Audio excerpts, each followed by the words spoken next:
Let it die.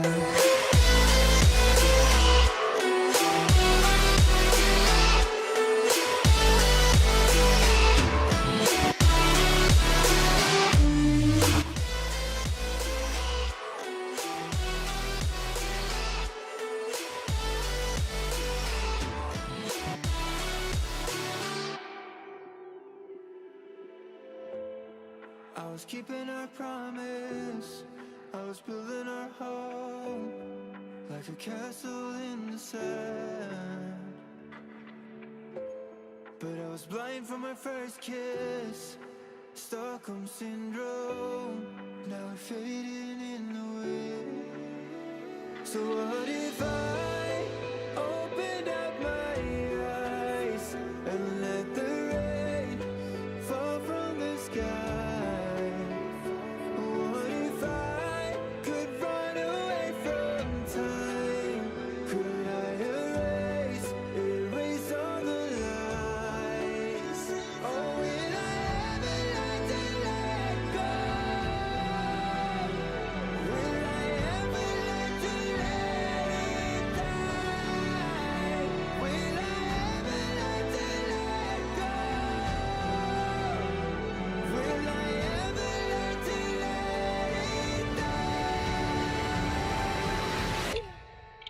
let it die?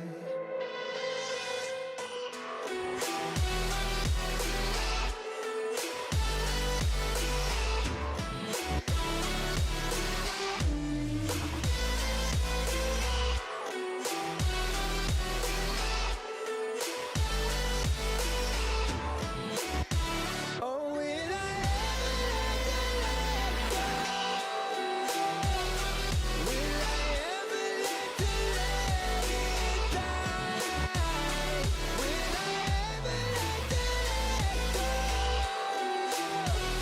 Will I ever learn to let it die?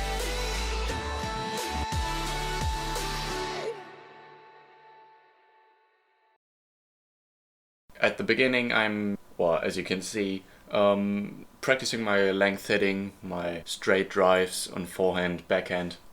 And one thing that you can see that I'm trying to work on at the moment, which is something that really helps improving and that I need to do in the very future, is focus on your positioning. I am standing so close to the corner, which is very bad. I really have to get used to standing more backwards, getting lower as well. I'm standing very high up, very tall. Instead, I should focus on getting lower, getting a lower stance, and then going into a launch position and then utilizing the full body movement and the full swing. Right now, I'm standing so deep in the corner that I can barely even swing right. I can somehow, I can work my ways around it, and it works for me, but it's not very good. So one thing that I really have to work on in the future, or in the near future, is my stance, my positioning to the wall or to the ball. So not standing too close to the ball, and also hitting the ball way in front of the body. These are the three main things that I really have to work on. Then when I switch from my length hitting to the short drives or the stops, one thing that really stands out is my swing gets so messed up when I try to do the stops. So either on the forehand it isn't even that bad. On the forehand it is, I can do the swing somewhat and try to curve the ball into the into stopping way earlier or bouncing shorter, but it doesn't really work that well. So I really have to work on that. And one thing that really bothers me on backhand is I cannot do a right stop. Either I close the racket face so much that the ball just dies, and but it's very risky in a game, because if you're under adrenaline and you close the racket face, then most of the times if I try that in a game on backhand, I literally just smack the ball into the tin.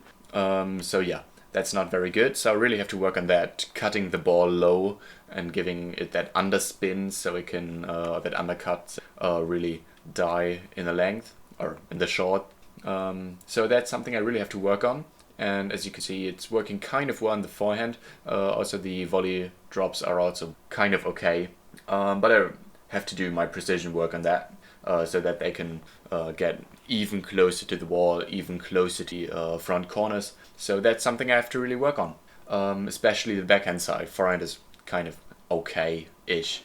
Yeah, so the next thing is the lobs are something that I've really been practicing a lot lately because for me it's very difficult at the moment to play against someone who's just powering through the shot and just playing with so much force and just smacking the ball and just killing it every single time and just getting it in the back of the court. And one problem for me is then playing a good length and a good width of a ball. So one thing that I've been practicing a lot lately is just trying to get the ball up on the wall and try to get it as close to the back wall as possible without being at over length. So that's something that I've been practicing. It hasn't really been working that well for me yet, but still getting that right. And if I can get that right, I think that will up my game a lot.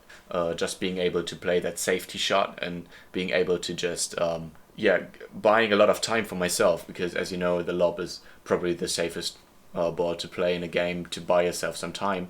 And if I can do that a bit more in games, I think that'll be very helpful for me. So yeah, on the forehand it's going pretty okay. My lobs are not really working that well because I'm used to playing drives and practicing drives more often, so therefore the change in pace and the change in power hitting is getting a bit on my nerves, and my lobs aren't really going that high up on the wall. Whereas on the backhand side, I've been practicing a lot more, and it's way easier for me because I haven't developed that much strength in my swing. So for me to play the lobs on the backhand side is a lot easier than for other people that are used to the straight drives way more on the backhand side. Even though my straight drives on the backhand side are, as I feel, more accurate than the ones on the forehand side.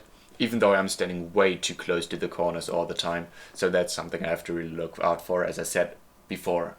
Yeah, so training the lobs and the drops is something that's really helping my game. I noticed in the past few days that I've been playing with players who are way better than me, that getting these balls high up on the wall, buying yourself time, getting your opponent into the back corners and then just finishing it with a kind of goodish drop or stop is something that even can get medium to higher level players sweaty at least.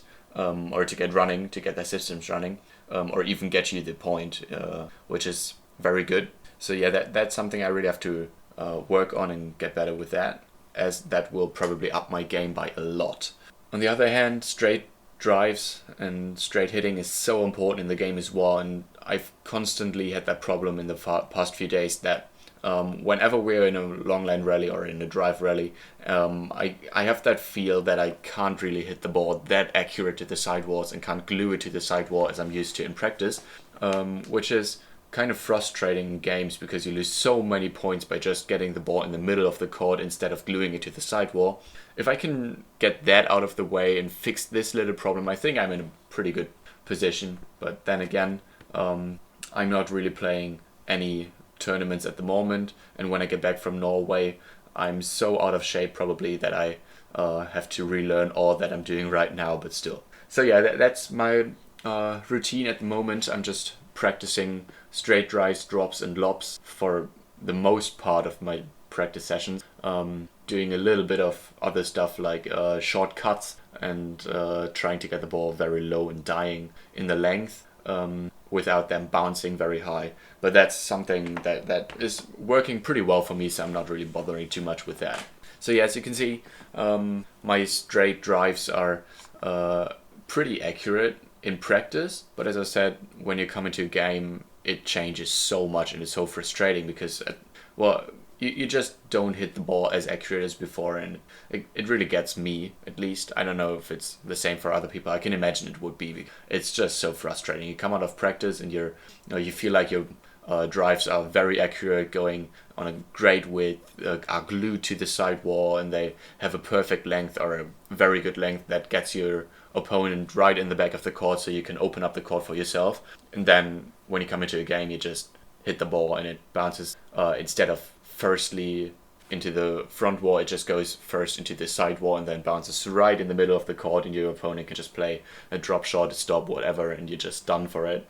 which is super frustrating. So yeah, that's really something you guys should practice, especially something that I've been trying to practice a little bit, which is difficult if you're just by yourself, trying to get a kind of game scenario where you can practice your length hitting. So throwing the ball from the tee position out to the back corner, or playing a kind of lob from the tee position, and then doing the same movement as you would do in a game, so having the same position to hit from as in a game, and then hitting your length, which is difficult to do by yourself, but if you have a training partner it becomes way easier. You can just do drive hitting for minutes straight through, which really helps you to develop that movement, also the accuracy in a game.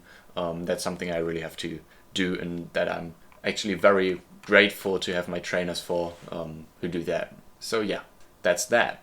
Alright, having said all that, this is where I'm gonna end the video for now. I'm fairly positive that my technique is gonna get better in the next few days, as I'm practicing every single day, going onto the court and just hitting my drives, hitting my stops, trying to get that accuracy right. And I think it'll get better in the next few days, as I will keep you guys updated whenever something really amazing happens. I'm also going to share a few of my games in the next few days, either with my trainers, just training games, or with other players from the league. That's something to look out for. I'm going to announce that every now and then. Also, you guys should check out my sports vlogs. Season 1 has dropped now, which is the next 5 weeks, where I'm going to vlog each and every single day and record my daily life now in the last 5 weeks that I'm here in Germany. So that's very nice. Go check that out. Go leave a like, go leave a comment, subscribe to my channel, and yeah, see you guys in a bit.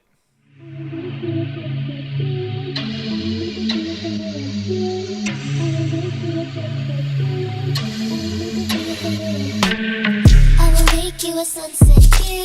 I will make it so you're gonna want to. Get your arms involved with me. I'm never wanna be empty. I will make you a sunset view. I will make it so you're gonna want to. Get your arms involved with me. I'm never wanna be empty. I just bought the sizzle bean. I said I just bought the sizzle bean. Mama, where I leave my memory? Probably the same place I left my ID. Hey, Y3s gave a young nigga wings. I sneeze, gave a young nigga steez. 5Gs fall like leaves in the spring. I'ma run it like cleats, we be clubbing.